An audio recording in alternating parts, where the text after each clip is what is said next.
William Oliver is an expert on quantum technologies, leading advancements in large-scale quantum information science and high-performance computing. He received his PhD in electrical engineering from Stanford University in 2003. He then joined MIT Lincoln Laboratory, where he served as a laboratory fellow from 2017, playing a key role in growing the quantum group until 2023. Since 2006, he has also worked in the Research Laboratory of Electronics, where he is now Associate Director and leads the Engineering Quantum Systems Group. He currently holds joint appointments as the Henry Ellis Warren Professor of Electrical Engineering and Computer Science and Professor of Physics, and is also the Director of the MIT Center for Quantum Engineering. Professor Oliver is a Fellow of the American Physical Society, and he serves on the National Quantum Initiative Advisory Committee and the U.S. Committee for Superconducting Electronics. Okay, so thank you for your time for the interview. We're really happy to have you here. So we wanted to ask you, did you ever see yourself doing something different from science? Yeah, certainly. I fell into this in some sense. I started out in high school, I played music. And so my first 2 years in college, I was actually playing in a band. And so I went to a community college because it was easier. And then I went to a state university of New York at Fredonia, which had a sound recording program, basically because I wanted to record my band. So I got into the program and on voice, because it was easier than piano, and then recorded the band. And then during that period, the band broke up. So then I went to University of Rochester and studied electrical engineering. And at the time I was thinking of doing signal processing because it was related to music and recording and it seemed the thing to do. But while I was there, they had a number of people working on superconducting electronics, just classical digital. And I found that to be really interesting. And so, step by step, I kind of worked closer to what I'm doing today. So definitely I imagine myself doing other things, yeah, for sure. So related to your scientific career, could you share with us the key steps that took you to your current position at MIT?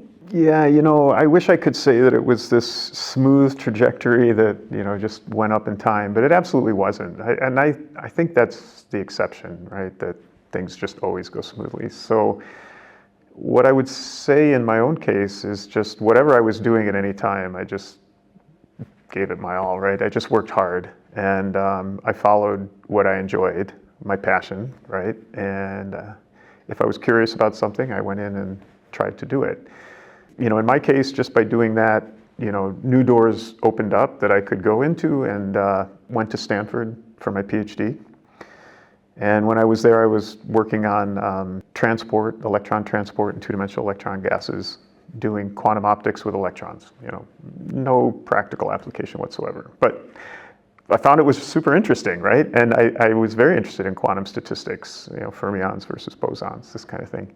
And I learned how to use a dilution refrigerator and cryogenics. And when I graduated, there was an opportunity at Lincoln Laboratory, which is one of MIT's laboratories. And at that time, qubits were brand new, at least superconducting qubits. 2003, yeah. Not much had been demonstrated, and I figured, okay, this seems really cool, I want to do this. There's a practical application if we can make it work. If we're going to make it work, you need to be at a place that has a good fab facility. Lincoln had a fantastic fab facility, so I'm just going to jump in and do it. And then I did that. You realize as soon as you get there that it's not what you thought. It was different, but the idea was right. We had to work with people in that fab facility who knew silicon and CMOS. We had to pivot them from what they do to what we need for superconducting qubits. That took probably 5 years or more, but the effort was worth it. I enjoyed what I was doing. People I was working with were great. And so I think, if you follow what you're interested in and you surround yourself with people you enjoy being with, somehow things work out. Yeah, that's very optimistic. So what would you say that are the biggest challenges and the most rewarding aspects of being a scientist? Well, the biggest challenges, I guess, are just that there's a lot of uncertainty. And there is no textbook that tells me how to do these, experiments, right? They can tell me pieces of it. But if it's truly a new thing, there's clearly no textbook written about it. So So there, that challenge is pivoting to this new mode of life, which is I'm going to be a researcher. And, perseverance is needed. Of course, some luck is also needed. Working hard, But again, if you're doing something that you enjoy, it doesn't seem so much like work. And there will be dark days, but at least they're dark days in a place you enjoy being, right? In terms of the rewards, one of the best rewards I find is when things work, and you think, wow, it actually did what it was supposed to do, and it hasn't been doing for the last 6 months, but now it's finally doing it, right? And it was rewarding for me when I was doing it, and it's also rewarding for me when I see a postdoc or a student have that same feeling for the first time, or maybe for the 7th time, or whatever, but each time, because it's a sense of accomplishment, right? And you're doing something really that hasn't been done before. And you're the first one to do it, and it feels good. And how do you feel about unexpected results? Because I guess that you would also feel this reward and this sense of accomplishment, but in a different way. Yeah, for sure, because at least in my own experience, the door is never closed. You get the result that you want, and then 3 more questions come along, right? And often there is something that's unexpected. There'll be things that we did predict, but sometimes there are things that are unexpected. Some of our, what I'm thinking of in my brain, for me, what it was is in 2005, we had a qubit. It had only 10 megahertz of qubit frequency. And it was just, to do a Rabi oscillation, it would have taken too long beyond what the coherence time of the qubit was. So we were just saying, what can we do with this qubit? We could do spectroscopy, but couldn't do coherent oscillations. So we started to just play around and driving it in different ways, and what we ended up coming up with effectively was what became Landau-Zener control, or Landau-Zener interferometry. Totally by surprise. But when you see it, I remember seeing this structure. I was driving home with my wife to New York, 6-hour drive, and I'm just plotting this data, just taking the data, hadn't looked at it, I'm plotting it in the car, and then this beautiful, Bessel function staircase appears, and it's like, wow, there can't be this much pattern unless it's something real. And so then I called up Leonia Levitov, and I said, Leonia, I think I got something, and he's like, yeah, I know what that is, and so then it unfolded from there. So now going a bit more into your topic, could you explain what a superconducting qubit is at an undergraduate level? Yeah, sure. A superconducting qubit is really just an electric circuit, and it's an inductor in parallel with a capacitor, and we call this a parallel resonant circuit. So we basically want to have a resonator, and when you put some energy in the resonator, it sloshes back and forth between the inductor and the capacitor. We want that to happen basically forever. So we use superconducting materials because we don't want any resistance, okay? And then there's one more ingredient, which is that if you look at this LC oscillator, it's a harmonic oscillator. And so we make one of these elements nonlinear, and in this case, it's called a Josephson junction, and it's an inductor, but it's a nonlinear inductor. Long story short, what that does is it makes the energy levels no longer equally spaced. And so you can basically make an electric circuit which has discrete energy levels. That looks like an atom in some ways, at least has some properties of an atom, if you think of like the shells of an atom, where the electrons live. So you have a discrete energy level, and if you can uniquely address the ground state and the first excited state, you have a qubit. That's what a qubit is, just an electrical circuit. So how can one experimentally measure the state of these qubits, or read them out, or control the state of these qubits? Yeah, so it's an electrical circuit, and so we control it using voltage or current. Let's just use voltage as an example. If you send a voltage pulse that's at the frequency that these energy levels are separated by, then you will induce transitions. Now, the longer the pulse, the more transition you will have. So you could go to the excited state, you could go too far and go back to the ground state, you can go back up to the excited state again, and you just oscillate between the ground and excited state as long as this pulse is on. Once you do that and you see, as a function of time how this oscillates, you could then say, I'm going to do it only for the duration of time that takes me from the ground exactly to the excited state, and that's called pi poles. The way that we measure it is we basically need to measure some property of that excited state. There are many ways to do that, but the common one today is to capacitively couple that qubit to another resonator. Now this resonator is a real resonator, harmonic oscillator. I just send a pulse into that resonator, and if I'm resonant with the resonator, the pulse will go through and I see something. If I'm off resonant because the qubit was in a different state, frequency moved, now I send a pulse to the resonator, but it doesn't go anywhere. It gets reflected back. I don't see it at the output. So the presence or absence of that pulse tells me ground state or first excited state of the qubit. That's how we read it out. And in a system of multiple qubits, how can you quantify entanglement? There are a number of ways you can do it.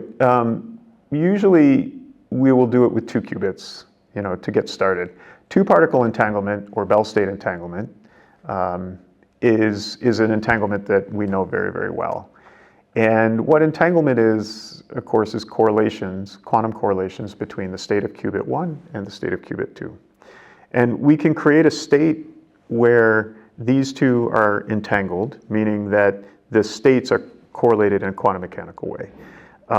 For example, they both might be in their ground state or they're both in their excited state. That's one type of Bell state. Another is that this one's in the ground state, this one's in the excited state, and plus or minus vice versa. They're in a superposition of these 2 cases. That alone isn't enough to prove entanglement though, because that's only looking at it in one basis, as we say, the measurement basis or the computational basis. But we know that qubits can be described on the Bloch sphere or planet Earth. So of course you have Z, but you also have X and Y. What's interesting about entangled states is if I rotate this entangled state into, say, X basis or into the Y basis, it's still entangled, right? I can't separate it out into something that looks only like qubit 1 and something that only looks like qubit 2. And so the way to prove entanglement or to show that you have entanglement is to confirm that indeed this is true no matter which basis I look at, whether I'm in the Z basis, X basis, or Y basis. You have to do that. And for 2-particle entanglement, the Bell states, this is exactly what we do. And it involved measuring these 2 qubits in 2 different bases, not just one. And then following along and asking what is, one formation of this is to ask what is the average value of polarization, essentially. And if it exceeds a certain value or doesn't, then it's either entangled or it's not. And so this is called Bell's inequality. And so Bell's inequality is a way that we can also confirm entanglement and even the degree of entanglement. Could you explain one of your favorite implementations that uses arrays of these superconducting qubits to do quantum emulation? Yeah, so recently, and we just had this talk, right, about using transmon qubits in an array to emulate the Bose-Hubbard model. And then we exercised it, basically. We took it for a walk, and then we took it for a run, and we tried to do different things. But the overall goal there isn't just to exercise, right? It's to characterize entanglement in many qubit systems. So could you tell us a bit about what is the state of the art on stability and error corrections in these qubits? Yeah, so in fact, with the Willow processor demonstration by Google last fall, the announcement was in December, the paper came out, I think, in August. This was the first time on any platform that people have demonstrated qubits error correction beyond threshold. Many platforms have encoded qubits, into logical qubits. But this was the first time that Google showed what we expect, and theory has said this for a long time, but we can finally get to the point where we can do it, which is that as I increase the number of qubits in my logical qubit, that the error rate actually goes down. And so the way that I think about this is in terms of teams, actually. So imagine a kindergarten class. It's heartwarming, lots of kids, they're all running around, they're all screaming, they're playing, they're having a great time. those are like qubits that have lots of errors, right? And if you add more kids to that classroom, the chaos just increases. So adding more qubits and the error rate goes up, right? But during our education, at some point, we get educated to the point where putting two people together forms a team, and the team outperforms any individual. I'm better than this individual, I'm better than that individual when we work together. And you can keep extending that. And we have companies with hundreds of thousands of people in them, right? And that's a very big team. But they do things that no individual could do. Is that you make the qubits better and better and better, and eventually they cross some threshold where adding more qubits together makes the overall performance, what we call logical performance, even better than any of the individuals.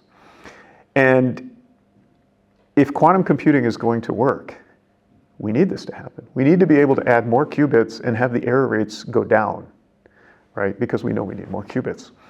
So that's basically what Google showed, is they went from a 17 qubit surface code, a type of logical encoding, to a 49, to a 97. And every time they got 1 unit bigger, the error rate went down by a factor 2.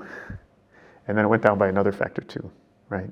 That means that they are beyond threshold. They are not kindergartners anymore. They have qubits that have been educated to the point that they work together like a team, and they make the situation better, and that's what they did. Mm-hmm. So could you tell us a bit more about your collaboration with Google? How do you build a bridge between academia and industry? Yeah, sure. So my collaboration with Google is in the form of, I work about 20% time there, and I also have some funding that comes in from Google for my research group. I've got students that will go there and do internships, and many of the students that graduate from my group, while they'll interview at many companies, many of them have gone to Google. And as a professor at a university, I think this is a good relationship because 10 or 15 years ago, everybody was trying to do the same thing. We're all in the same lane. It's crowded. It's traffic jam.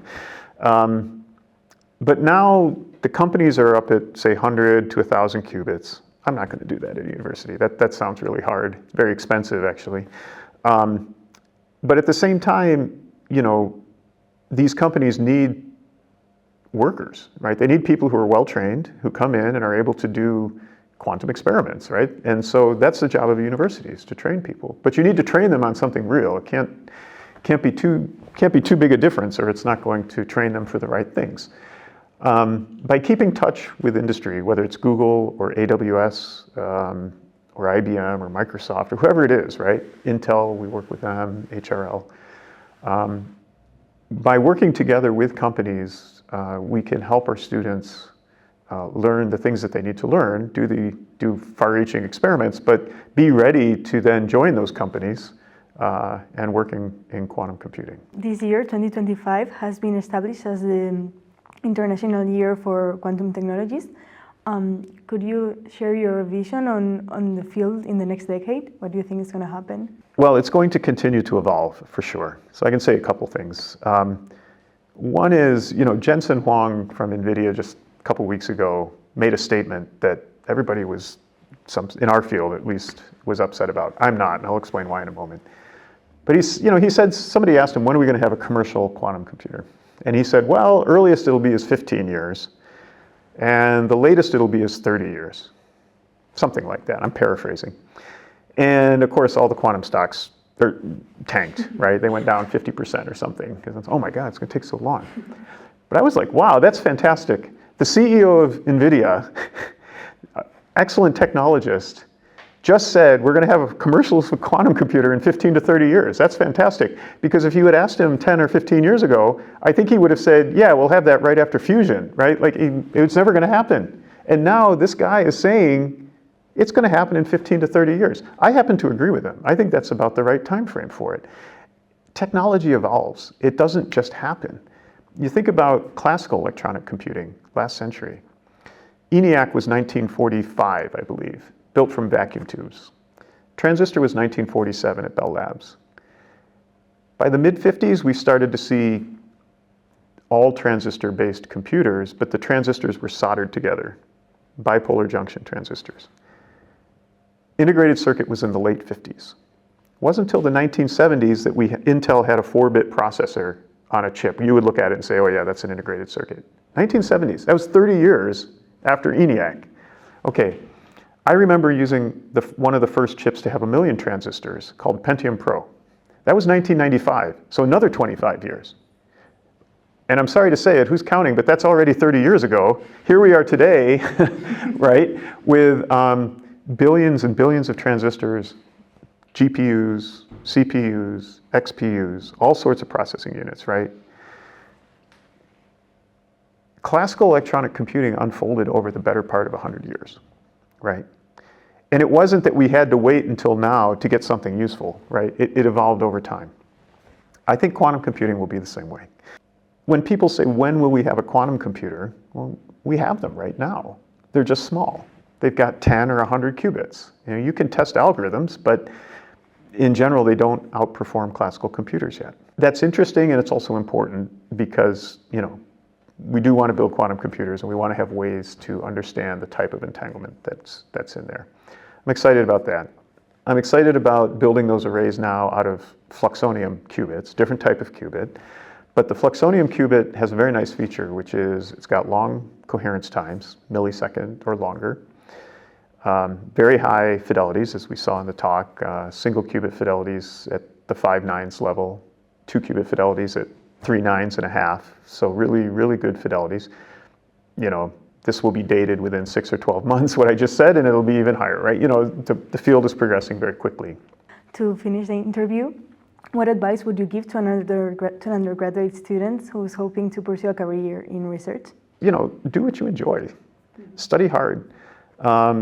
Because, you know, and try to be broad in the sense that you try different things, but don't, you know, once you've sampled a little bit of what's out there, and you probably already have an idea of the things you like to do, I would say, you know, try to do a research topic, you know, get into a research group if you can for, say, a couple years. Try to get a paper out.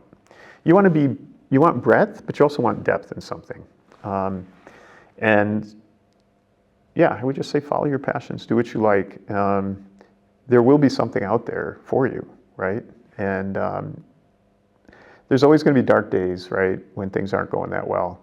And it's a lot easier to get through those days if you're doing something you know in principle you like than if it's something you don't really like. So that's why I say follow your passion. And yeah, just work hard, try to be the best you can be at what you do, right? Okay, thanks a lot. Yeah, thank you. Thank you.